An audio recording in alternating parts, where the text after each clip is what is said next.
Yes, it's true. Season 10 has been delayed until October 19th. This will officially make it the longest season yet, beating out even Season 6, which was 5 months long. We're stuck in the perpetual Season 9, which was only a quality of life update, introducing no real new content besides just a prestige chest. Rare put out a statement today claiming Season 10 has been delayed due to technical reasons, which I actually totally believe. Mike Chapman does also mention that the upcoming season gives you new ways to enjoy content in the game. Now, personally, I think more than anything, what we really need is new content itself.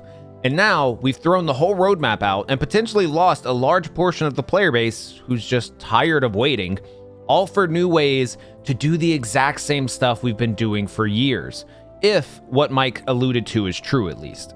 But hey, we have Monkey Island to hold us over until then.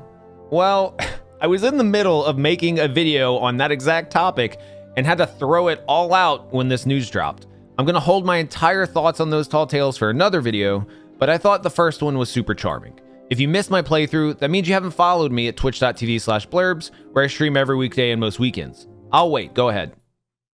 Okay, moving on. So while I did enjoy the new update, once you've completed it, you've completed it. My thoughts on the Monkey Island crossover from the beginning were cool, but why?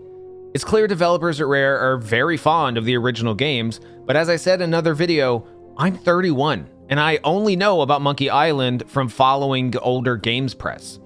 I understand that they have the Disney license and would like to use it, but this franchise doesn't have 1% the amount of fans compared to Pirates of the Caribbean.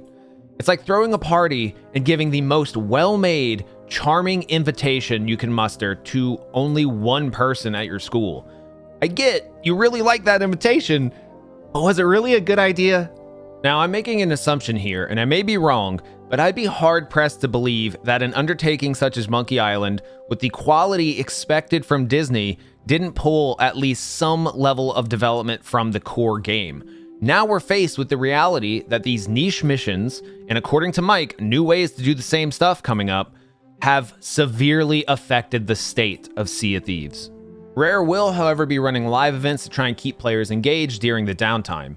Golden Glory, Legends Week, an unannounced summer event, and another community weekend. The latter apparently including a brand new feature. While I'm not particularly excited for any of these, they are good for keeping the player base active, which is more content for all of us.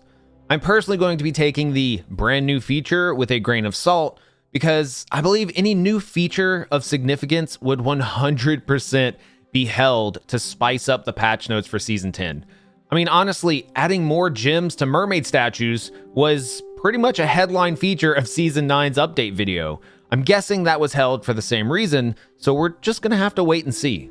The one thing that under no circumstance should be held for Season 10's release is major bug fixes. Between hit registration, latency, cheating, and the myriad of other issues, Sea of Thieves is arguably in the worst state it's ever been mechanically. I will say to you, the viewer, believe Rare when they say that they are working on these. Different teams work on different things, and it's safe to say they've been plugging away at hit reg and cheating for ages now. It's the biggest thing affecting their game and their revenue. Simply put, game development is a bitch. Things like hit reg and cheating will never 100% be fixed, but as work continues, we'll hopefully get better over time. But to reiterate, we need to call on Rare to push fixes as they are completed to help regain the confidence of the community in the interim. Rare ends their video saying Season 10 will be bolstered with additional features it wasn't originally supposed to have. I'd say that's definitely a good call, but we're gonna have to wait and see. During SOTFest though, Mike did tease some potential new PvP content coming that could possibly be what they're talking about here. I'll just end this video saying all the talk about foundational systems in Season 10 gives me PTSD from the horrible launch that was Captaincy. Those features didn't even work for multiple months after the season had already launched. The bar has never been higher for Rare. Not only does Season 10 need to be done by October, it needs to work and have a meaningful effect on the sandbox. With the game schedule being this off track, I really question their decision-making regarding allocation of resources towards niche storytelling, new ways to do repetitive content, and broken game systems. I don't envy the position they are in at the moment, but hey, keep up the work and make it right. Thanks for watching, everyone.